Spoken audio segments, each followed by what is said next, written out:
mbokki internet Sénégal nuyu nañ leen ziar leen bu baax a baax tey nag comme ni ngeen ko gisee rek dañoo daal di ñëw fii ci université fac médecine comme ni ngeen ko gisee ma nekk ak sama papa yi ak sama yaay yi donc mu am loo xamante ne jot na fi xew bu yàgg du ma def rek lu dul bàyyi sama papa bi mu nuyoo ak yéen fàttali leen tur bi ne tuuti ñu ñëw ci li nga xam ne moo ñu fi dajale ñun ñëpp nuyu naa la bu baax papa. alors maa ngi leen di sant di leen gërëm di leen wax soyez les bienvenus. Merci beaucoup. voilà man mii maa ngi tudd Emmanuel Kabou nekk retraité wu université précisément école supérieure polytechnique te ñu ko doon wooye ENSUD. voilà maa ngi gërëm nag ñii ma may wax à leur nom. groupe bi nag c'est un groupe restreint. voilà un comité boo xam ne bi ñooy représenter les victimes de la coopérative d'habitat yi am seen terrain wala seen kër. à UCAD 4 fële Kër Massar. Donc ici c'est juste le comité qui est chargé d'organiser les démarches ak yooyu pour ñu jotaat suñu terrain. Comment ça s'est passé? Par décret présidentiel, référence yaa ngi fii. Wade, le président Wade. Voilà, liiral ou bien ce n'est pas la peine. C'est la référence 2006-374 en date du 24 avril 2006 qui déclare d'utilité publique la coopérative qui nous a attribué ces terrains-là. Voilà. Donc kii bi ci ay kayit yu leer la ñu ko président Wade attribué woon. D'accord. Et contresigné ban par année la woon loolu. 2006. Voilà, contresigné par le premier ministre Macky Sall. Voilà. Jusqu'en 2010 ak yooyu y avait aucun problème mais ñu jékki-jékki rek. mu am ñu doon ñuy jaay suñuy terrain. Voilà. Alors ñu jóg di ci wax ak yooyu mais comme rek régime bi fi nekkoon justice amu fi woon je le dis clairement. Voilà. On a essayé d'enquêter. Ay officiers de gendarmerie yu bëri am fa terrain ak ay magistrats en fait benn mouleur moo nekkoon foofu di liggéey mu am problème ak terrain Mbaye Fall yi il a trouvé une brèche dugg ci di wàcc ba ci suñuy terrain voilà 400 et quelques terrains noonu la demee comme nag pour se sécuriser ay gendarme ak ay magistrats la ko doon jaay loolu xam naa moo indi coow et que le président n'a jamais été au courant bu ñu jégalee information bi. du egg ci moom ba nii. Abdoulaye Wade yëgul woon information. Macky Sall bi mu ñëwee entre temps. D'accord voilà bi mu ñëwee ba ci bi Abdoulaye Wade di dem y avait pas de problème. Bon ou bien problème démarré woon na mais tout de suite après le président Macky Sall est venu. Voilà mais à sa décharge. je peux dire que information bi daawul yegg ci moom. certainement son entourage.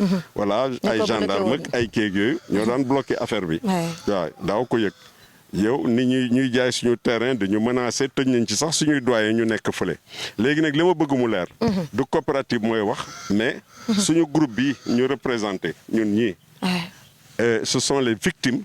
les victimes de la coopérative d'habitat de UCAD 4 Kër Massar. voilà dañ jël suñu bopp en charge pour xeex bi. là voilà dañu bëgg a organiser wu nag. pour tegaat yëf yi ci yoon comme nag. justice léegi am na ba suñu xel dal. waaw. war nañ mën a ressusciter yenn yi fi nekkoon yu bon yi ñu daan def ak yooyu te mun ñu ci woon lu bare. on espère que ak li am actuellement. régime bu bees bi justice bi ñu gis nii. te effectivement y a de quoi croire que ñi ay nitu valeur la ñu. donc moo tax ñu ne dañuy organiser.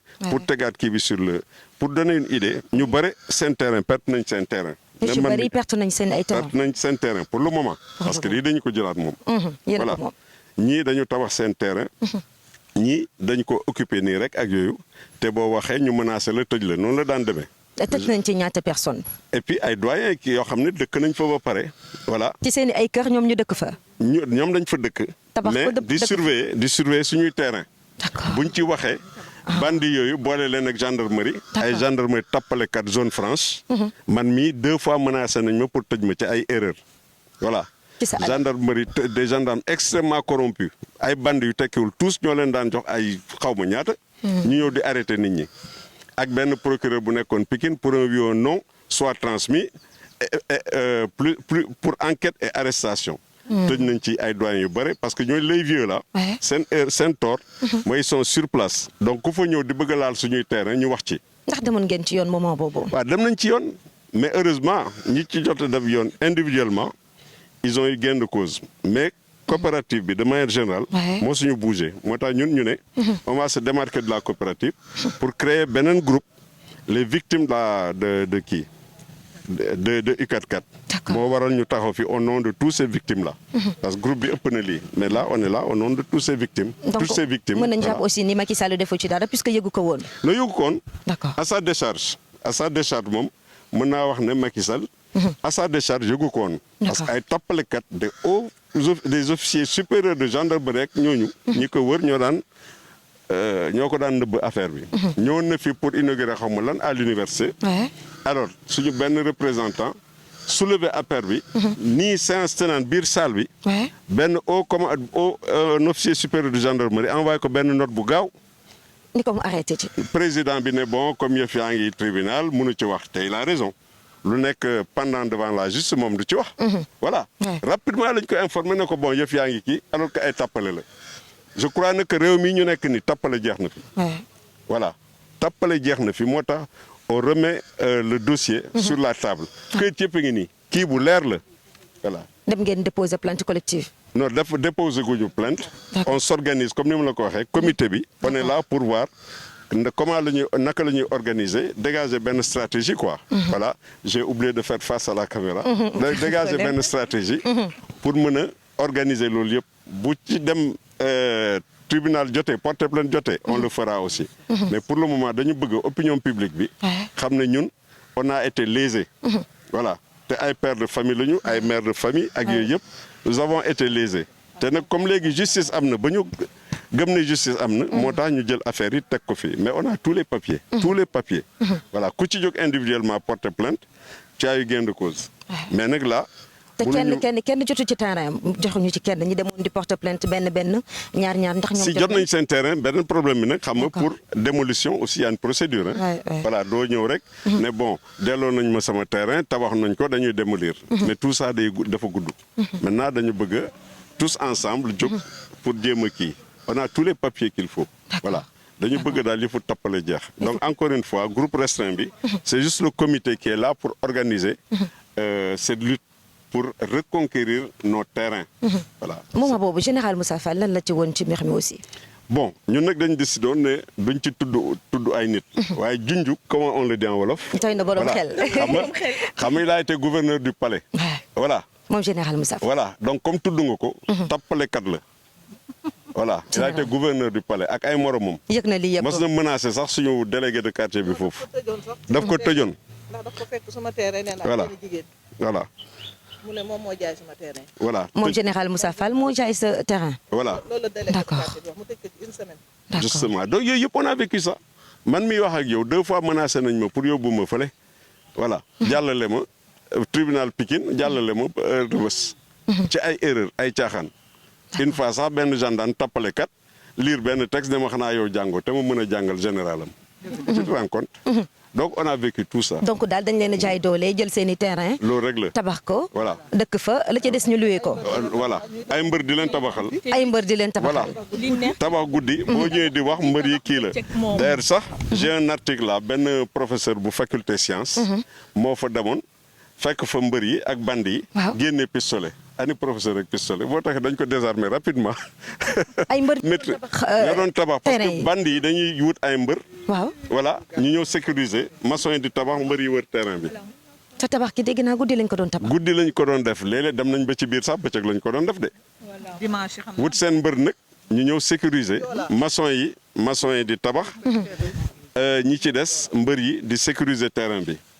le plus grand faussaire nag Alla Sène la tudd. Alla Sène te Muller la woon moo ñu dugal ci lii yëpp. dafa commencé ak waa Kër Mbay Fall mu neex mu continuer glisser ba ci suñu terrain yi. pour sécuriser boppam nag moom laa la doon wax. mu jaay ko ay magistrat ak ay haut gradé de la gendarmerie. pour sécuriser boppam. moo tax boo waxee ñu menacé la. yóbbu la kaso suñu doyen yi presque ñoom ñëpp def nañ 3-4 fois kaso. d'accord waaw après dañ lay génnee bon pour quel motif on ne sait pas. l'essentiel dañ leen di nëmb jant bi. le temps que le bandit là continuer di tabax. wala ki mu jaay continuer di tabax. c'était ça leur stratégie hein. dañ lay wax yow bul tabax. nga ñëw ne duma tabax ci suuf.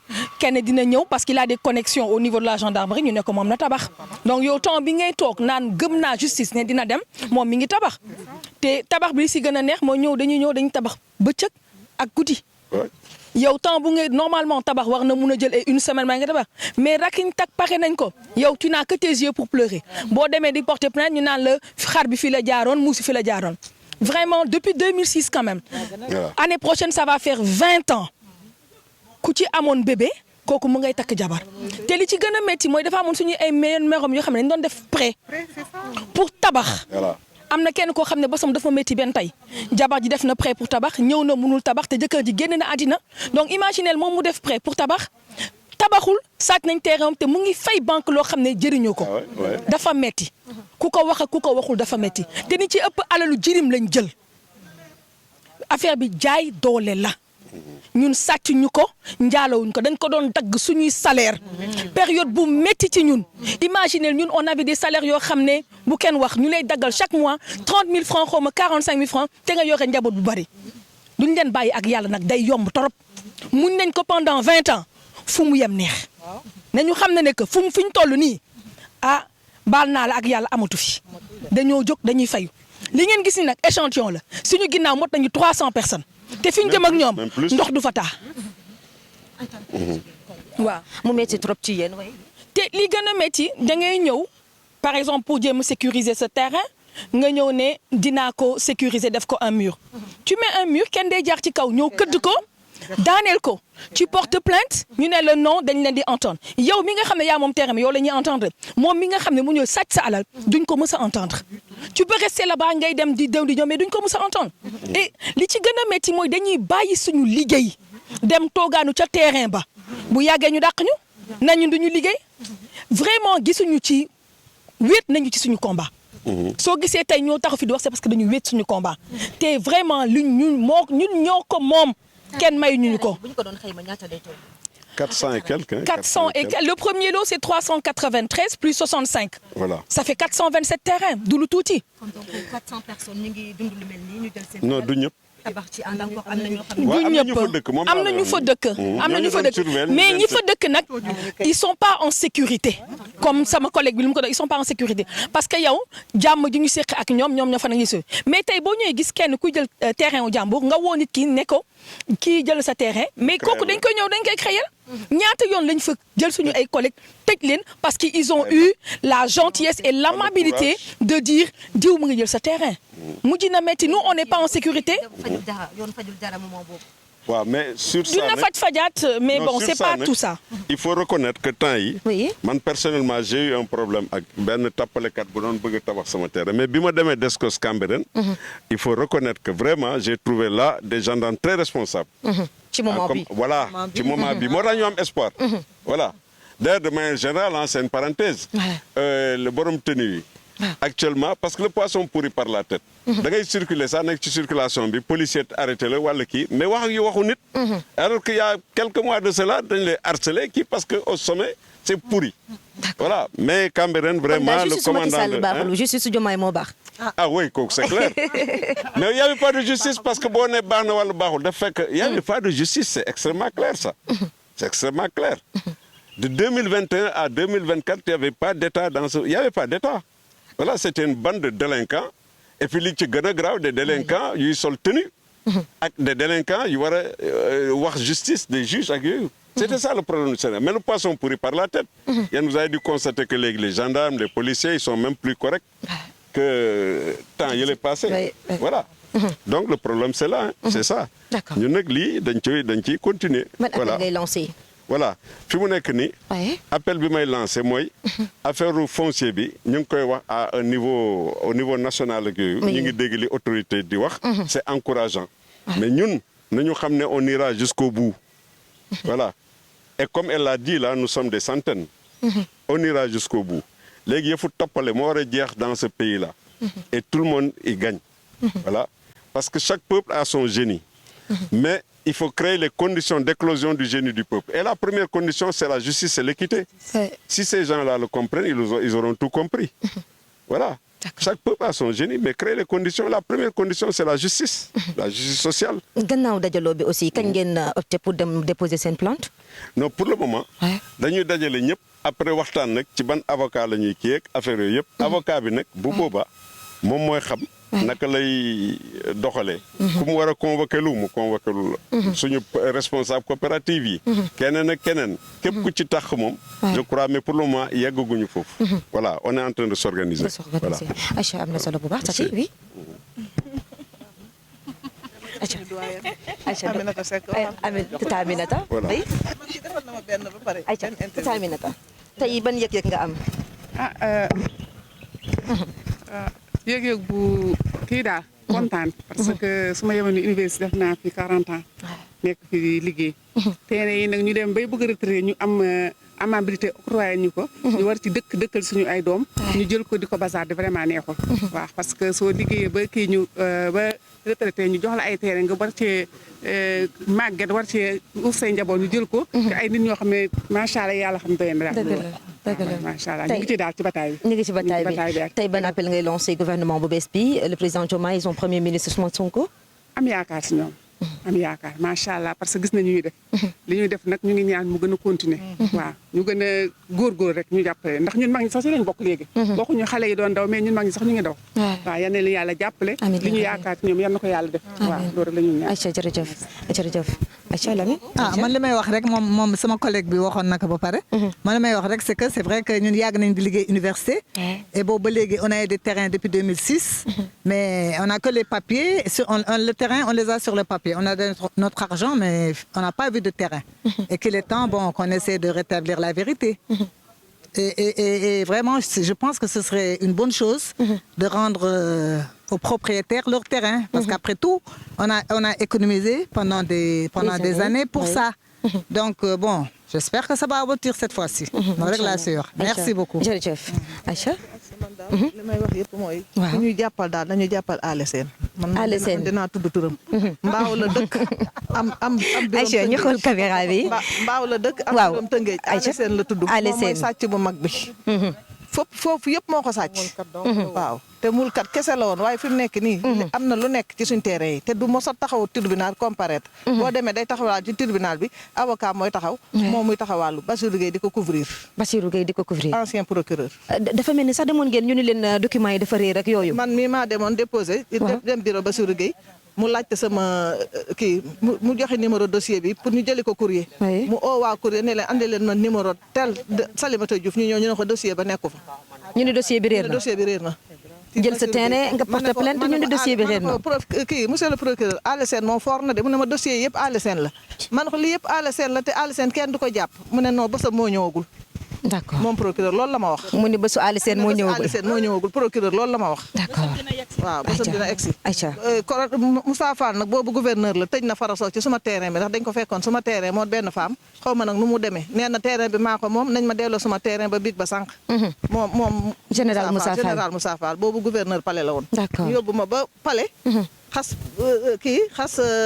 Farasow chef de quartier bi tëj lu ko une semaine waaw yëpp ci terrain ba léegi jotuma dara maa ngi ni ñaari terrain benn bi waa ji tabax na ko R+3 def ko jox ko agence loué ko bi ci des mu ngi ko commencé te nee nañ présidence lay liggéey te nga def ci sa alal def ci suma alal maa ngi nii na ñu lay dagg boobu ak léegi war a jox samay njaboot wallaay ñu jël sa alal sa terrain tabax ko am na suñ beneen collègue boo xam ne dafa def fondement benn gendarme moo ñëw yeggali fondement bi loolu lépp ci gouvernement Macky Sall loolu lépp ci moo fa am ak di teg suñ paa yi mbéj ñi ñuy garder di ñu surveiller dañ leen di dóor di leen teg mbéj di leen tëj kenn mosu gis ñun nag gouvernement bu bees bi dañ ci am yaakaar moo tax ñu ñëw oote lii waaw Aïcha jërëjëf Aïcha oui Cheikh Aïcha oui en fait li ñu ci waroon dool yi mooy la plupart du temps bu fekkee da nga ñëw constater ne nekk jël nañu sa terrain wala def naka si noonu des huissiers ont été commis moi personnellement bi ma defee mur sama